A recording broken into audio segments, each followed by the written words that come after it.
Our story begins 65 years ago in a world that had been turned to ashes by a terrible nuclear war. Overnight, the power went out, families were torn apart, and a heavy cloud of despair settled over everything. But you know what they say? Even in the deepest darkness, there's always a tiny ray of hope.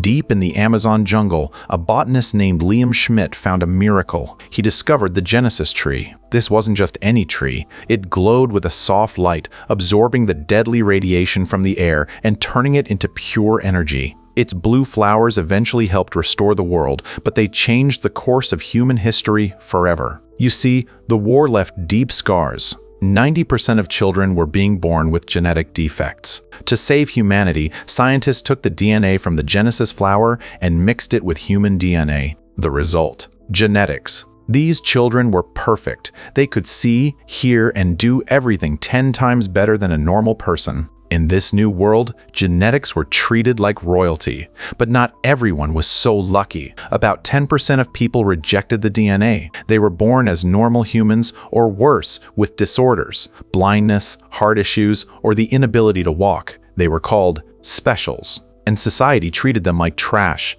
They were bullied, ignored, and if they could even find work, it was only the hardest, most back-breaking labor. One day, we find ourselves at the Genesis Institute where the precious trees are guarded. We meet Leon, a quiet man who works there as a cleaner. Leon uses a wheelchair, and most people don't give him a second look. With him is Chloe, a bright 12-year-old girl who's there on a school field trip. But they aren't there for a tour. They're partners in crime. While Chloe distracts the guide with questions, Leon gets to work. He's a genius with tech and manages to hack a secure door. To deal with the guards, he releases a little remote-controlled mouse toy. When the guards curiously pick it up, poof, it releases sleeping gas. Leon puts on a mask, having already pumped gas into the vents to knock out the scientists. He stops for a second to look at his mother's old watch, catching his breath and finding his courage. He cuts through the glass and reaches for a blue Genesis flower. But the moment he touches it, the defenses go off. The tree, mutated by radiation, shoots out sharp thorns like spears. Leon narrowly escapes with the flower in hand. Alarms blare. The facility goes into lockdown. Leon ducks into the panicked crowd and bumps into Chloe. Without missing a beat, she hides the glowing flower inside her teddy bear. When the guards check her, they see nothing but a little girl and her toy. They walk out of the front door completely unsuspected. Back in their city, a politician named Senator Frank is all over the news. He's pushing for Proposition 42, a law to treat genetics and specials as equals. He even promises a new serum to cure specials and give them powers. Nearby, a famous pop star named Amira announces a concert in the poor district to show her support for unity. Leon isn't buying it. He's seen too much to believe the rich elite actually care. They head back to their home, a hidden basement workshop. It's a cozy, messy place filled with strange plants. Chloe grows like acidic fruits and glowing vines and gadgets. Leon builds. Leon spends his time building prosthetic limbs for disabled specials, using the stolen Genesis extract to power them. That night, Leon gets a phone call. It's a man from the rich genetic district, sounding absolutely terrified. He's a chef who is actually a special. He uses a mechanical suit to walk and work, but it's broken. If he's caught being imperfect, he'll lose everything. Chloe thinks it's too dangerous to go, but the man offers triple the pay. Leon can't say no to someone in need. They sneak into the elite district through an old tunnel. The chef sneaks them into the hotel kitchen, and Leon starts fixing the suit immediately. But suddenly, the lights go out. A brutal group called the Anti-Genetic Squad storms the hotel. These are normal humans who hate the genetics for their status, and they are heartless. They kill the chef and trash the kitchen. Leon and Chloe hide, shivering in the shadows. They try to leave, but the back door is locked tight. Leon has to make a split-second choice. He pulls himself into the dead chef's mechanical suit. While they hide, they overhear the gangsters talking about a plan to plant a bomb and kill someone important tomorrow. A paper falls from one of the thugs, and Chloe quietly grabs it. Then, disaster strikes. Leon's suit glitches, and he crashes onto a metal counter. The gang spots them. Leon uses the suit's strength to block them with heavy shelves and smashes open the back door.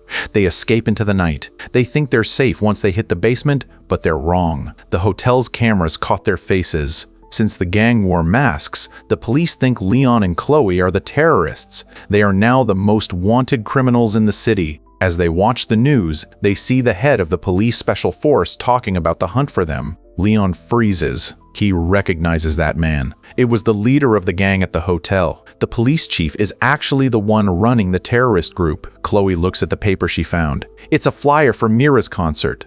They realize the plan. The gang is going to attack the concert and blame it on the specials. It's a setup to make sure Proposition 42 fails, keeping the specials under the thumb of the elite forever. Chloe wants to act, but Leon is defeated. He thinks a man in a wheelchair and a little girl can't stop an army. He starts packing to run away. Chloe, heartbroken and angry, walks out on him. Leon stops when he sees his mother's watch again. The inscription says, "All people are equal." He remembers her dying because she was a special and was denied the medicine she needed. He realizes he can't run. He has to fight. When Chloe returns, she finds Leon busy at work. They upgrade the suit together. Leon adds weapons, and Chloe uses her botany skills to weave bio-wires into the metal, growing acidic fruits that can release gas or burn through steel. The next day, they head to the concert. Just as Mira starts to perform, the gang attacks to kidnap her. Panic erupts. As the thugs grab Mira, Leon emerges in his suit. He stumbles at first, finding his balance,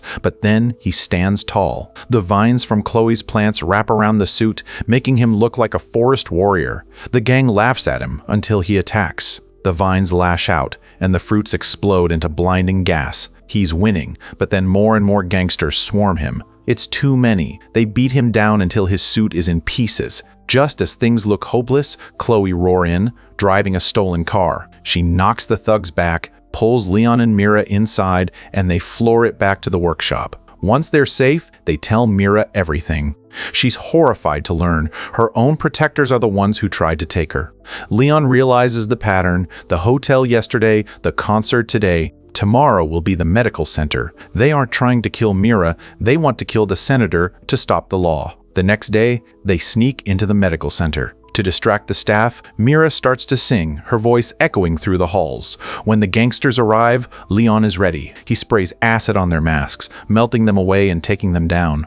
But the police chief is too strong. He's genetically enhanced and tosses Leon around like a rag doll, destroying his suit again. Just then, the senator's guards burst in. The gang flees, and the chief manages to slip away before his identity is revealed. Leon is lying there, a hero who saved the senator, but the guards start mocking him for being a special. Then, the senator walks in. He looks at Leon, and the room goes silent. He reveals the truth. Leon is his son. Chloe is devastated. She feels betrayed, thinking Leon is just another rich genetic. She runs away in tears. Meanwhile, the news goes viral. The senator tells the world, "My son, a special, saved my life. This proves we are all equal." Proposition 42 passes instantly. The world starts to change. Medical camps are set up for specials. The senator finds Leon and apologizes for the past, admitting his mother died because of his own mistakes. He hands Leon a letter his mother wrote before she passed,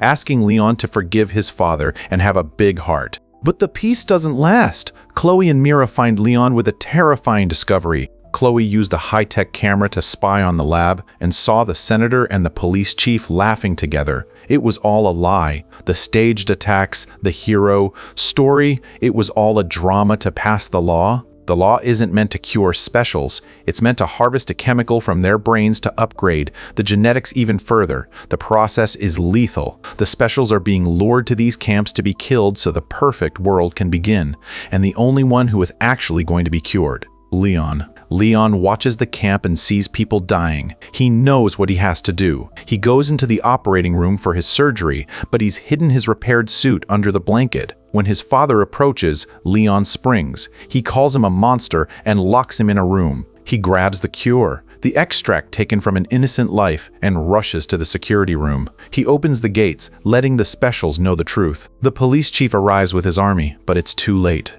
The specials, fueled by rage and the need to survive, fight back with stones, bed frames, and bare hands. They overwhelm the genetics with sheer numbers. Meanwhile, Chloe and Mira are in a race against time to upload the evidence of the senator's crimes. A man tries to strangle Mira, but a special saves her at the last second. The upload hits 100%. The world finally knows. In the lab, the final fight happens. The police chief beats Leon bloody and throws him against a control panel right next to a Genesis tree. Leon remembers how the tree reacts. He grabs a flower, triggering the defense system. Thorns explode out of the tree, impaling the police chief and killing him instantly. Honest officers arrive and arrest the senator and his cronies. The walls between the districts are torn down. Real equality begins, not because of a fake law, but because people finally see each other as human. Leon, Chloe, and Mira are finally together. Mira can't sing anymore because of her injuries, but she's happy. They are all safe. But as the sun sets on this new world, we see a dark figure in the shadows.